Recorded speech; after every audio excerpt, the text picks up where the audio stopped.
Tim Robbins. Is that his name? I hope so. Shawshank Redemption. Shawshank Redemption. No, it was Damon. Matt Damon. Matt Damon. Matt Damon was he was doing Ben Affleck.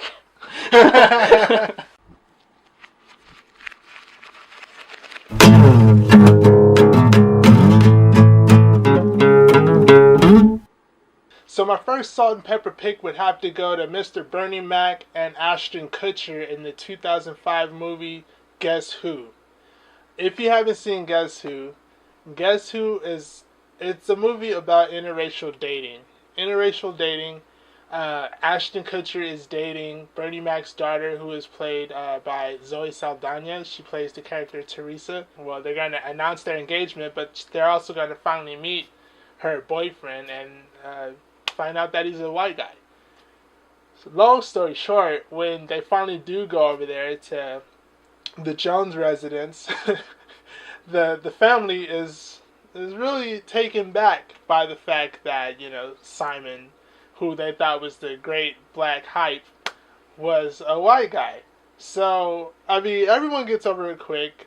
Teresa's sister and her mother, they get over it quick. They're very accepting of it. But Mr. Percy Jones, Bernie Mac, it takes a little more motivation for him to get over it. Hey, my man, Percy Jones. Oh, pleased to meet you.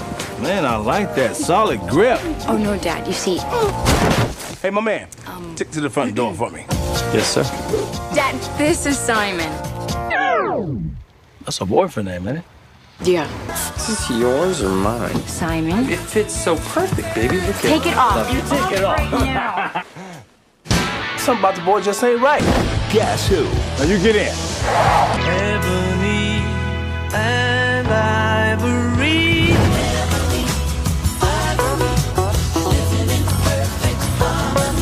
Simon starts telling a bunch of black jokes. And, first of all, the family is, laughing about it, and it's aha, good jokes and laughs, everyone's. And, Percy's like, oh, keep going, keep going. So the jokes get worse and worse and worse. And eventually he finishes off with, what are the three things a black guy can't get? A fat lip, black guy, and a job. And obviously, Bernie Mac gets upset. The grandfather wants to beat up Simon's grandmother, just to take his frustration out, and that was just another classic moment. Guess Who, 2005, Bernie Mac, the late great Bernie Mac, and Ashton Kutcher. It's an awesome movie. So my first pick for Domino movies is Seven, directed by David Fincher. Obviously the two co-stars in this are Brad Pitt and Morgan Freeman. It's the classic tale of the old cop who's, kind of reaching the end of his career, and the young kind of brash guy who is going to do anything and go out of his way to go catch that criminal. And they just moved into town, and he has his wife, and they're trying to make a happy family, but they don't really like it in this city. And David Fincher has a way of making areas and places and really moody and kind of grimy and dark, and Seven was very good at that because the city was like that, and the whole feeling of the movie was like that. There are 7 deadly sins: gluttony. You're going to come take a look at this. Greed. No one touches anything. Sloth, wrath, pride, lust, and envy. 7. You can expect 5 more of these. Body was found on Tuesday morning. I hate this city. We're gonna get who did this. This will be the very definition of swift justice. There are 2 more bodies, 2 more victims. This guy's methodical, exacting, and worst of all, patient. He's laughing at us. Brad Pitt, Morgan Freeman, Gwyneth Paltrow.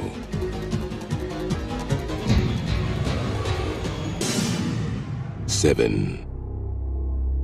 Morgan Freeman is really good at just looking like the sage and looking like the old wise guy, and Brad Pitt is out there to give him hell and everything.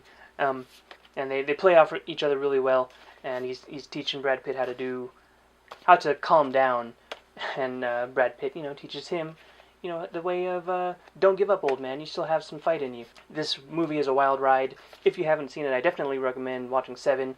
That's my first pick for Domino actors. So my next piano keys, ebony and ivory mixture would be Eddie Murphy and Owen Wilson in I Spy.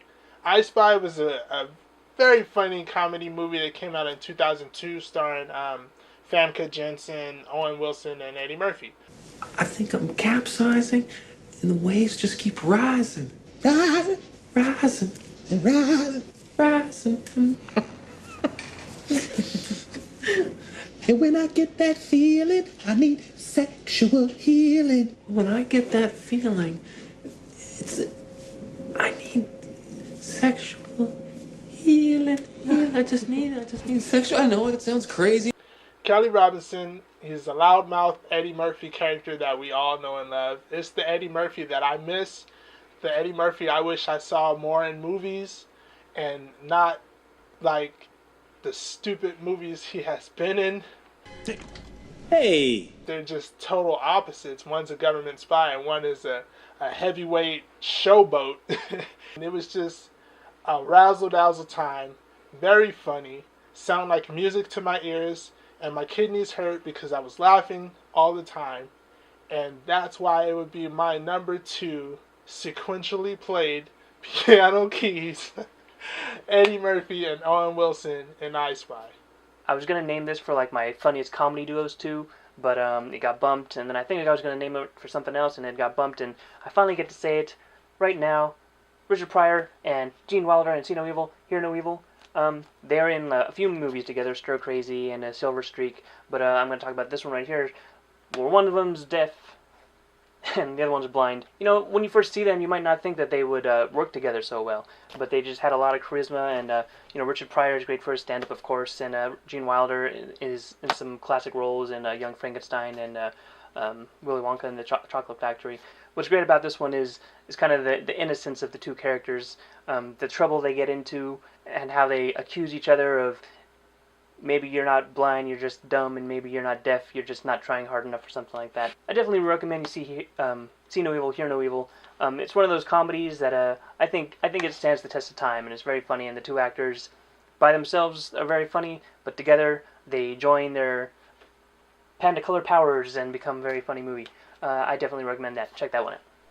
So my number 1 absolute perfect favorite movie yin and yang combo would be John Travolta and Samuel L. Jackson in the movie Pulp Fiction. If you haven't seen this movie, kill yourselves. Do it. Go ahead, I'll wait. They play Jules Winfield and Vincent Vega. They are the two strong arms from Mr. Wallace, Marcellus Wallace. They are his guys. He sends them out. They're the two main. They kill people. Their conversations was just so natural. So natural. They're riding in the car, and they're just small talking in the car, you know, as they're going to do this hit.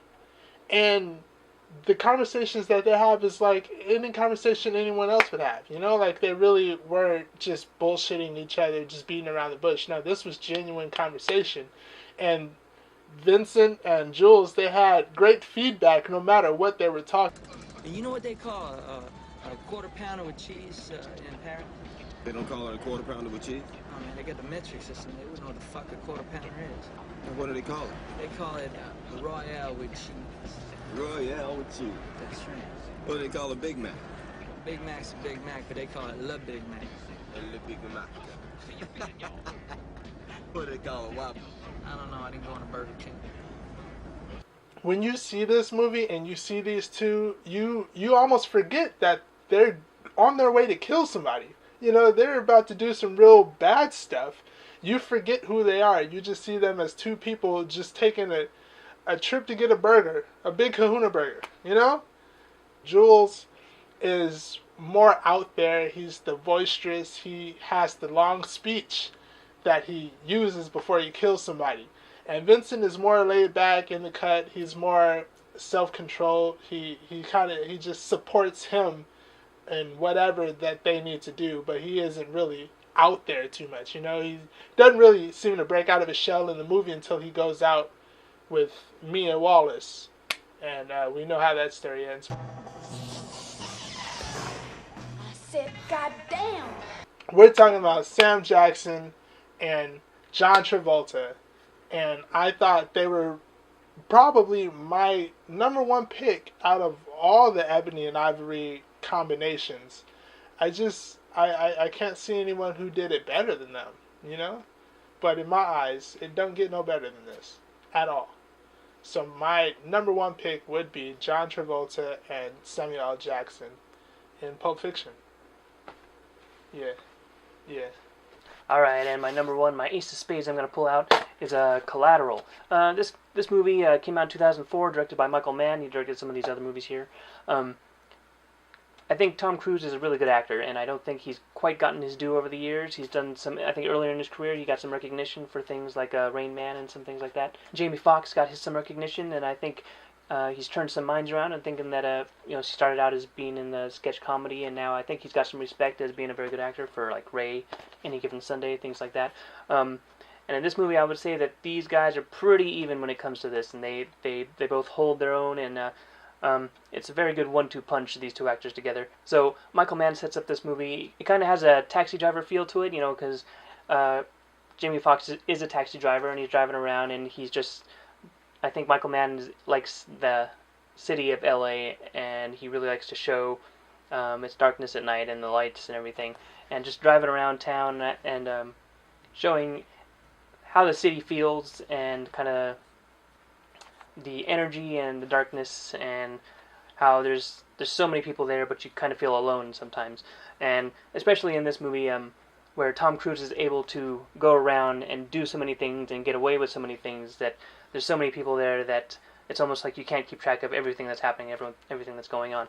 So Tom Cruise is this contracted killer who's on a mission to kill some dudes, and he hijacks, or he sits in the back seat of the taxi driver, Jamie Foxx's taxi, and Jamie Foxx takes him around to his various points where he's going to knock off these people. Jamie Foxx has to deal with it once he finds out what's going on, and he adjusts his attitude and figures out what he wants to do and how he's going to get out of it.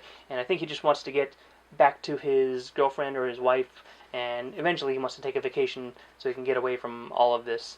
And the way Tom Cruise plays it, and I think it's like maybe one of the coolest characters he's played. And I know he's been in Top Gun and Days of Thunder and stuff like that, but I just really liked his character in this one, and the way he stayed calm, and he, 1-2 shots, everyone's dead, no real problem for him.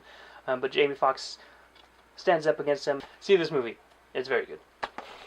As like a quick little bonus, in Pulp Fiction, there's actually another dynamic comparison of a koala bear made of black and white prints, which would be Vin Rames and Bruce Willis. They end up in some sick situation, and that's all you need to know. It was just a messed up situation. It was sick. It was bad for both of them. Both of them were going to die. And once again, they would have to depend on each other for the better of themselves. Not because they liked each other, because they didn't have a choice. They were going to die. The enemy of my enemy is my friend, or your enemy, or however else that saying goes. Two dynamic forces brought together by survival instinct. What more can you say about that? So those are our picks. If you have any other ideas that maybe we missed, I'm sure there's a lot that we missed.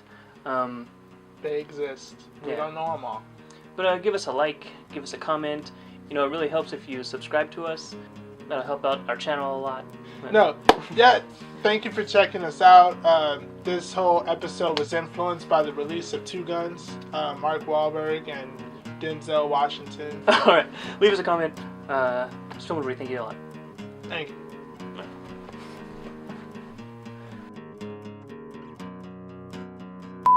That's neither here nor there. We're talking about Sam Jackson and whatever the motherfucker else is. Where people can come together, whether they're fighting or not, or loving, whatever it is. Jungle Fever. I could have said Jungle Fever. We so good. Two dynamic forces brought together by survival instinct. What more can you say about that? I guess nothing. I don't know what else could you say about that.